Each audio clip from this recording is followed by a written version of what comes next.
حضرت عبداللہ ابن مسعود رضی اللہ عنہ فرماتے ہیں کہ کوئی عاجزی سے جھکتا ہے، اللہ رب العالمین قیامت کے دن سر بلند، اللہ پاک اسے قیامت کے دن سر بلندی عطا فرمائیں گے، یعنی تمام لوگوں کے درمیان میں اللہ پاک اسے عزت نصیب فرمائیں گے۔ اور جو کوئی بڑا بن کر اکڑتا ہے، کوئی اپنی اکڑ بتاتا ہے، تو اللہ رب العالمین اسے قیامت میں پست و ذلیل کر دیں گے، یعنی تمام مخلوق کے سامنے وہ ذلیل اور رسوا ہو جائے گا۔ اور حضرت قتادہ رضی اللہ عنہ فرماتے ہیں، نبی کریم صلی اللہ علیہ وسلم ارشاد فرماتے ہیں، جس شخص کی روح اس کے جسم سے جدا ہو، یعنی ایسی حالت میں اس کی موت آئے، مرنا تو ہر کسی کو ہے، کل نفس ذائقۃ الموت، ہر آدمی دنیا سے جائے گا، ایک دن مرنا ہے، آخر موت ہے، کر لے جو کرنا ہے، آخر موت ہے۔ دنیا میں اچھے کام کر کے زندگی گزاری، پھر بھی موت تو آنی ہی آنی ہے، اور دنیا میں برائیاں کر کر کے، نافرمانیاں کر کے زندگی گزاری،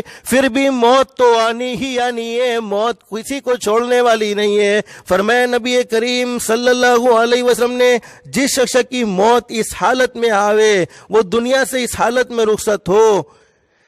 کہ اس حال میں کہ وہ تین چیزیں، یعنی تکبر اس کے دل میں نہیں ہے، خیانت، اس نے کبھی امانت میں خیانت نہیں کی، اور قرض سے پاک ہے، یعنی دنیا میں کسی سے قرضہ لیا تھا اور اس قرضے کو اس نے ادا کر دیا، اس کے ذمے کوئی قرضہ نہیں ہے، اس کے دل میں کوئی تکبر نہیں ہے، اس نے خیانت نہیں کی ہے۔ حدیث پاک میں فرمایا نبی کریم صلی اللہ علیہ وسلم نے، اللہ رب العالمین اسے ضرور جنت میں داخل فرمائیں گے، ضرور اللہ پاک اسے کامیابی نصیب فرمائیں گے۔ لیکن میرے بھائیوں، آج ہم سب کو طے کرنا ہے، دل میں اگر ہم کسی کے بارے میں برائی کو سوچتے ہیں، اسی لیے ایک اللہ کے ولی سے کسی نے پوچھا کہ حضرت، انسان برا کب بنتا ہے؟ فرمانے لگے، انسان اس وقت برا بنتا ہے جب وہ اپنے آپ کو دوسروں سے اچھا سمجھنے لگے۔ آج ہمارا رویہ یہ ہے، غریب سے کوئی دوستی کرنے کو تیار نہیں ہے، فقیر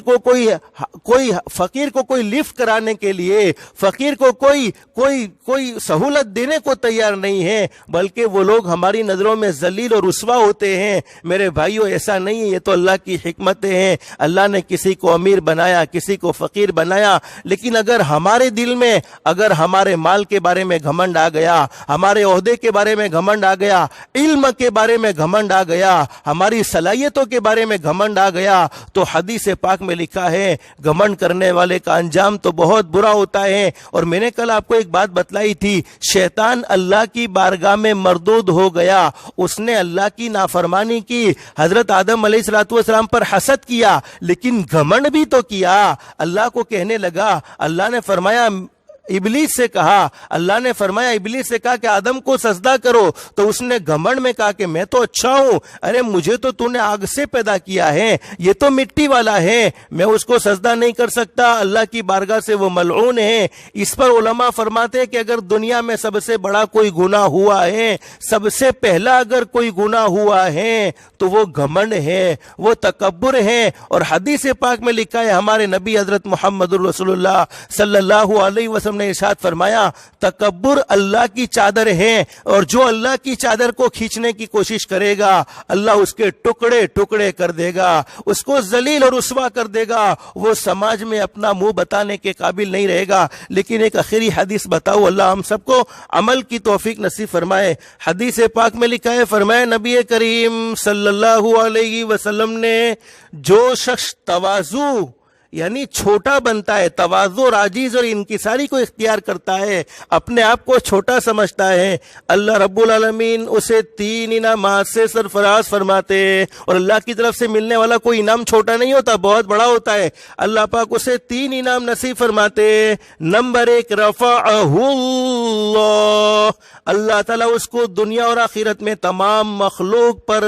سر بلندی عطا فرماتے، یعنی عزت عطا فرماتے ہیں۔ تمام مخلوق میں اللہ پاک اس کو عزت کے پہاڑوں پر پہنچاتے ہیں، اور ہر انسان اس کے بلند مقام اور بلند مرتبے کا اکرام کرتا ہے، ہر انسان اس کے بلند مقام اور مرتبے کی عزت کرتا ہے۔ اور دوسرا انعام کیا ملتا ہے؟ جب جو اپنے آپ کو چھوٹا سمجھتا ہے، جو اپنے آپ میں گھمنڈ پیدا نہیں کرتا، وَهُوَ فِي نَفْسِهِ صَغِيرٌ، اللہ پاک اسے انعام نصیب فرماتے ہیں کہ وہ اپنے آپ کو حقیر سمجھتا ہے، چھوٹا سمجھتا ہے۔ اور جو شخص